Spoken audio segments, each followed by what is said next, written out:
네, 여러분, 회계원리가 다시 온라인 클래스로 돌아왔습니다. 수업을 나가지 않고 우리 같이 협의를 통해 가지고 중요한 단어를 한 번 더 짚고 넘어가기로 했죠. 그래가지고 오늘부터는 다시 일주일간 단어를 짚고 넘어가는 시간을 가져보도록 하겠습니다. 준웅아, 제발 들어라. 형원이도 듣고 있기를 바라고. 어쨌든 간에 오늘 같은 경우에는 재무상태표 그리고 손익계산서에 대한 내용을 한번 배워보도록 할 거고요. 다음 시간도 똑같아요.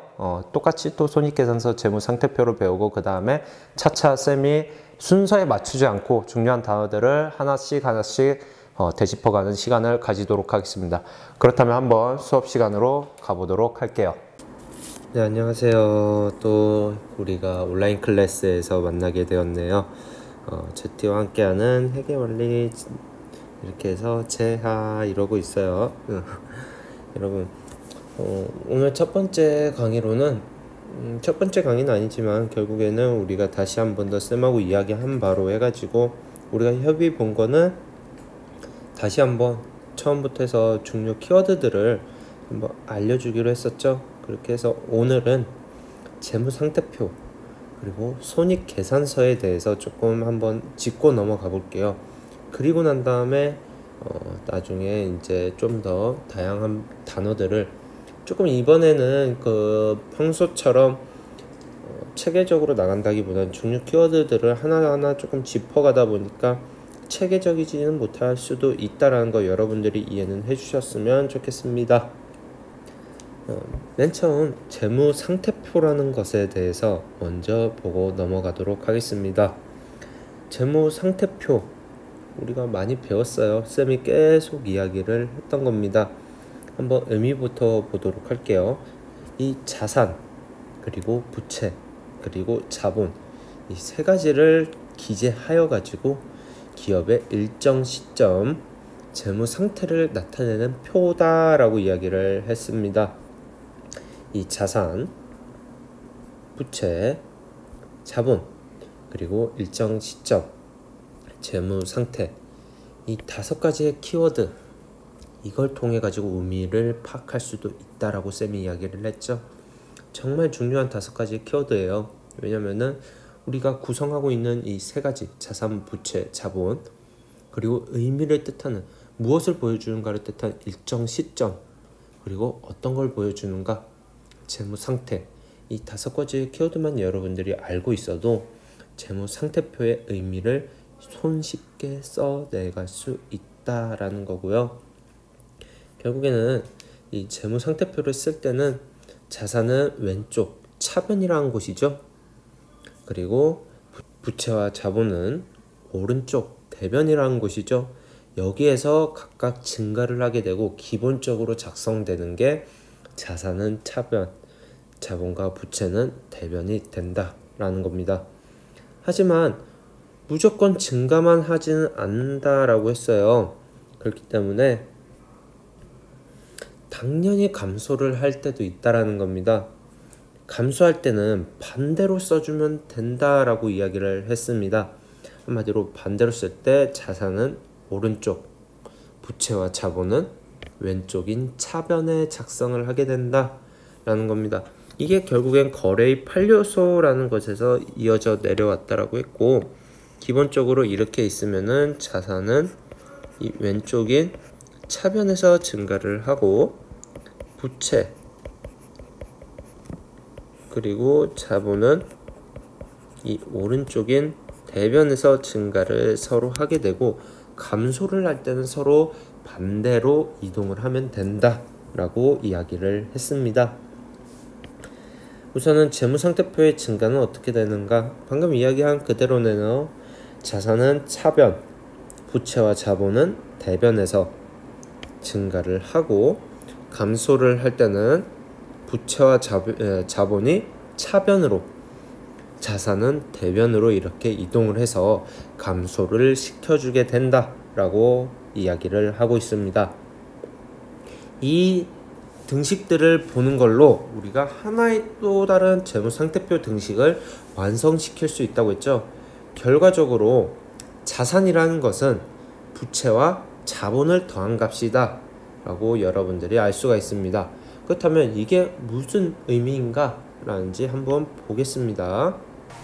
준홍아, 졸립다고 자지 말고 일어나라. 우선은 재무상태표에도 각각의 요소, 방금 전에 배웠죠? 결국에는 자산, 부채, 자본, 이 세 가지로 이루어져 있다라고 했는데 한번 보도록 할게요.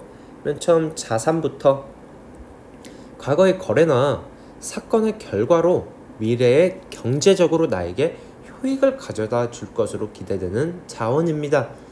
뭔가 우리가 과거라고 하면은 옛날이죠. 옛날에 어떤 거래가 있었어요. 또는 사건이라는 게 발생을 했어요. 그것의 이유로 인해 가지고, 그것의 결과로 미래에, 현재가 아닌 미래에 나한테 경제적으로 뭔가 이득이 되는 거예요.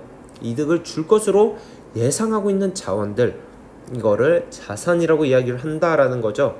특히 여기서 중요한 것은 자산은 권리라는 것을 지니고 있다라는 겁니다. 권리. 중요한 거예요. 이 권리라는 것을 지니고 있다라는 것은 내가 무언가를 통제할 수 있다라는 거예요. 컨트롤할 수 있다라는 거죠. 한마디로 통제가 가능하다라는 거예요. 내가 원하는 대로, 내가 만약 돈을 받기 싫어요 그러면은 돈 안 받을 수도 있어요. 또는 내가 언제 받겠어요 하면 그때 받을 수도 있는 거예요. 그렇죠? 이게 권리라는 거예요. 내가 누릴 수 있는 거, 합당한 이유에 한해서 내가 누릴 수 있는 것을 권리다 라고 이야기를 합니다. 이것을 가지고 있는 것이 자산이다 라는 거고, 그 다음에 볼게요. 부채라는 것은 뭐냐면요, 과거의 거래나 사건, 똑같죠? 자산하고 똑같아요. 그 사건의 결과로 인해 가지고 현재 우리 기업 또는 내가 부담하고 있고, 그 다음 미래에 자원의 유출, 그러니까 지금 아까 자산은 자원이 들어오는 거라고 했죠? 하지만 부채는 자원이 빠져나갈 것 또는 사용이 예상되는 것, 이것을 가지고 있는 의무다라고 이야기를 합니다. 결국에는 이 말은 무엇이냐? 결국엔 과거에 무언가가 있었는데 그걸로 인해 가지고 나는 돈을 써야 돼요. 돈이 나가요. 나의 자원이 없어져요. 이것을 부채라고 하고, 이 의무라는 것은 결국에 뭐냐면 약간 컨트롤을 하는 것, 통제를 직접 하는 거였죠. 그렇다면 이 의무라는 것은 이 컨트롤을 결국엔 당하는 것을 의미하게 되겠다라는 것을 이야기하고 있는 겁니다. 자산이 통제를 하면은 부채는 통제를 당하고 있는 거, 이런 식으로 여러분들이 떠올려 주시면은 좀 더 쉽게 이해가 될 거예요. 그리고 자본이라는 것을 보겠습니다. 자산의 총액에서 부채의 총액을 뺀 나머지 자산들입니다. 한마디로 자산이라는 것은 권리를 가지고 있는 것으로서 경제적 효익, 나중에 나에게 미래를 줄 것이었고요. 부채라는 것은 내가 빠져나갈 것들이죠. 이 두 개를 빼면은 나머지는 나의 순수한 자산이에요. 내가 지금 현재 지니고 있는 순수한 자산을 순자산, 즉 자본이라고 이야기를 한다라는 겁니다. 그 즉슨 소유주의 자녀 청구권이 된다라고 이야기를 하고 있는 겁니다. 결과적으로는 자산 중에서도 순수하게 내 거, 그거를 자본이라고 이야기를 할 수 있는 거예요. 그렇다면은 우리가 이 재무상태표들의 요소를 파악을 해줘야 되는데 어떻게 이루어지고 있는가, 또는 자산은 자본 더하기 부채라고 했는데 왜 그렇게 이루어지는가를 한번 보도록 하겠습니다. 우리가 이 건물이라는 게 있고 지금 사람이 존재를 해요. 근데 이 사람이 건물을 구입하려고 합니다. 그러고 보니 건물의 값이 10억이래요. 이 건물을 사려면은. 근데 우리 이 사람이 누구로 할까요? 한번 이름을 정해볼까요? 민석이라고 해보죠. 이거 빨간색으로 나와버렸네. 민석아 미안. 괜찮아요. 민석이가 가지고 있는 돈은 6억밖에 없습니다. 우리가 10억짜리 건물을 사기 위해서, 그렇다면은 추가적으로 얼마의 빚을 더 져야 되는 거예요? 4억이라는 빚을 더 져야만 이 건물이라는 것을 내가 취득할 수 있다는 거죠. 결과적으로 우리가 여기서 볼 수 있는 것은 이 10억이라는 자산이죠. 결과적으로 이걸 취득하기 위해서는 내가 실제로 가지고 있던 자본 6억이죠. 이 자본과 그 다음에 우리가 져야 하는 빚 4억, 이게 부채가 된다는 거예요. 결국에는 자산은 자본과 부채를 더한 것과 일치한다는 거죠. 결과적으로 이 밑에 내용을 보시면 구입하면서 건물이라는 것을 구입하면서 자산이라는 것을 우리가 취득하게 됐어요. 그 중에서 6억이라는 것은 순수한 나의 자본이었고요. 나의 자산이지만 순수한 나의 자본이었죠. 정말로 내가 가지고 있는 것들. 그리고 4억이라는 것은 이외에 빚이라는 것을 지게 된 거죠. 그러면서 10억짜리 자산을 얻게 된 겁니다. 결과적으로는 이걸 보면은 자산은 뭐가 됩니까? 자본 더하기 부채, 이렇게 재무상태표의 등식이 이루어질 수 있다라는 것을 말하고 있어요. 여러분들 뭐 이렇게 좀 설명을 하니까 이해가 됐나요? 한번 다음 내용을 보도록 하겠습니다. 다음은 이제 손익계산서에 대해서 쌤이 조금 설명을 하고 넘어가도록 하겠습니다.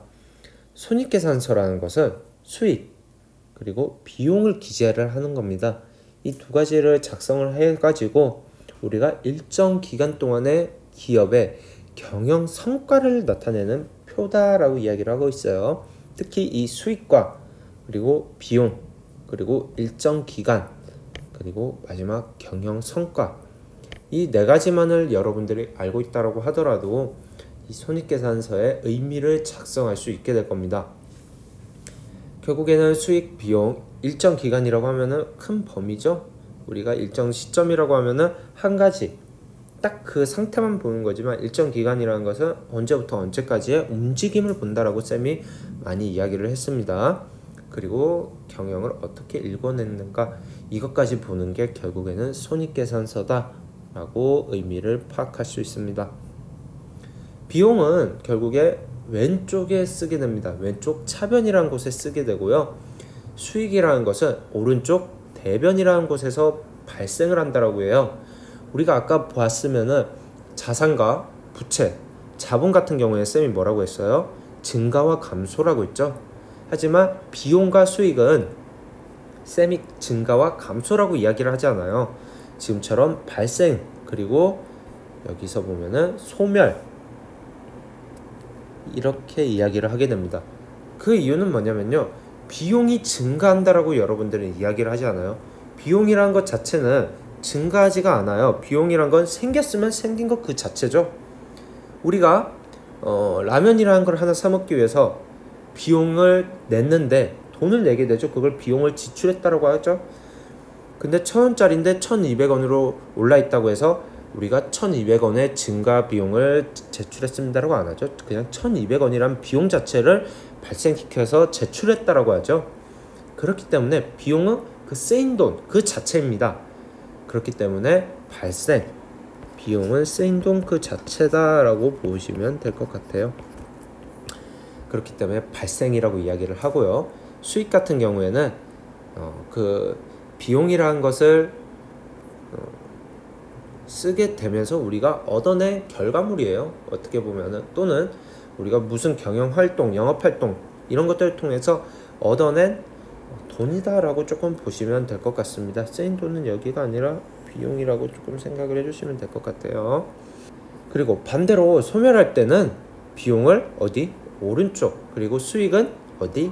왼쪽 차변에다가 이렇게 작성을 하게 되는데, 소멸은 잘 쓰지는 않고요. 결국에는 잠시 잘못 쓰였을 때, 없을 때 그때 주로 사용을 한다라는 것 정도만 여러분들이 이해를 해 주시고 있으면 될 것 같습니다. 이렇게 해서 손익계산서는 우리가 두 가지로 이렇게 볼 수가 있어요. 손실이 발생했을 때, 이익이 발생했을 때. 손실이라는 것은 결과적으로 우리가 뭔가 돈을 더 많이 쓰게 되었다라고 여러분들이 생각을 해주시면 될 것 같아요. 만약 우리가 돈을 150만 원이라는 돈을 버는데 거기서 200만 원을 쓰게 돼요. 그렇다면 50만 원이라는 돈을 더 많이 쓰게 되는 거죠. 그거를 우리는 손실이라고 이야기를 하고, 반대로 우리가 150만 원을 썼는데 벌어들인 돈은 200만 원이에요. 그렇다면 우리는 50만 원의 이익이 발생했다라고 이야기를 할 수 있게 되는 겁니다. 그래서 우리가 비용의 크기가 수익의 크기보다 더 크다라면은 나머지 그 비용에서 수익을 차감한 금액만큼의 나머지는 우리가 단기 손실이라고 이야기를 해요.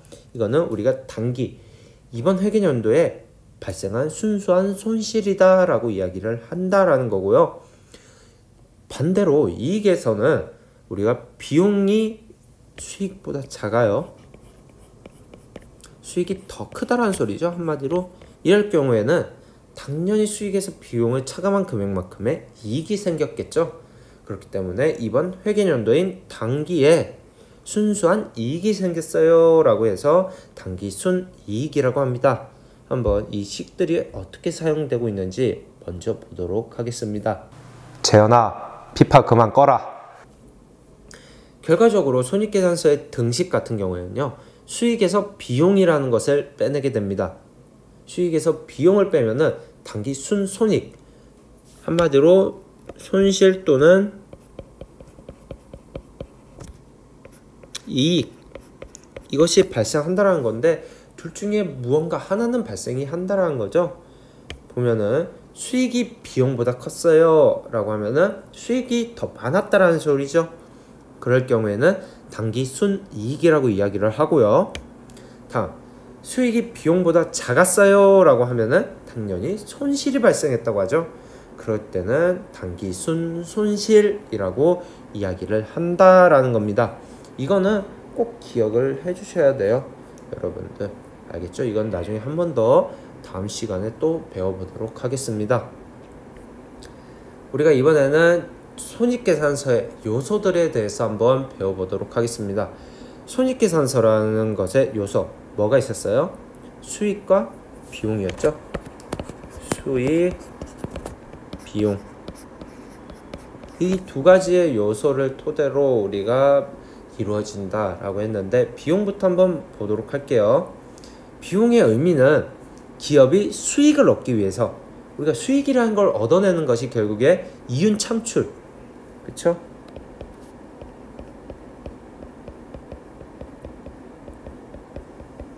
이것이 바로 우리 기업의 주된 활동이다라고 했어요.